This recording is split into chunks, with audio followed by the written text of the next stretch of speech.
angane chikwambo handindadaro Didzaman so Didzaman so pamwe vobva vati angane chikwambo ekwake voti aiwa inyambo iwe he was the king of the jungle plus futi aisponsor danzo inene chanda ingoda yaive lampo toyangaida kushutisa vitilanzo Dzoka tiri kuti Dzoka iwe vanotamba newe vati Dzoka ukona yadeuka hatikabatanidzi mabhotoro akasaka ndati Dzoka tiri kuti Dzoka iwe vanotamba newe vati Dzoka yadeuka hatikabatanidzi mabhotoro akatsemuka tese taitoda kusangana newe tese taitodawo kusponswa newe namwari wangu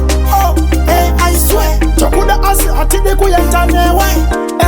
bvunza kana pashoni chinotengwa nemari makatoni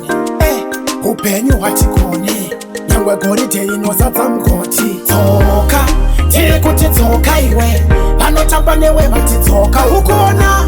yadeuka hatikabatanidzi mabhotoro akasaka ndati Dzoka tiri kuti Dzoka iwe vanotamba newe vati Dzoka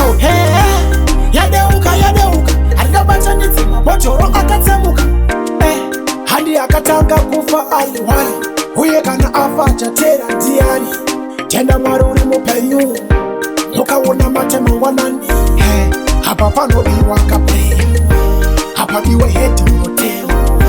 paipe rinoita muchitera ende so yako Dzoka tiri kuti Dzoka iwe vanotamba newe vati Dzoka ukona yadeuka hatikabatanidzi mabhotoro akasaka ndati Dzoka tiri kuti Dzoka iwe vanotamba newe vati Dzoka yadeuka hatikabatanidzi mabhotoro akatsemuka tese taitoda kusangana newe tese taitodawo kusponswa newe namwari wangu I swear tokuda asi hatidi kuenda newe bvunza kana pashoni chinotengwa nemari makatoni upenyu hwatigoni nyangwe goridhe inozadza mugoti Dzoka tiri kuti Dzoka iwe vanotamba newe vati Dzoka ukona yadeuka hatikabatanidzi mabhotoro akasaka ndati Dzoka tiri kuti Dzoka iwe vanotamba newe vati Dzoka yadeuka hatikabatanidzi mabhotoro akatsemuka handi akatanga kufa aiwari uye kana afa chatera ndiani tenda mwari uri mupenyu mukaona matemangwanani apa panodiwa kapeya apa iwe heti unotema paipe rinoita muchitera ende so yako usavatengesera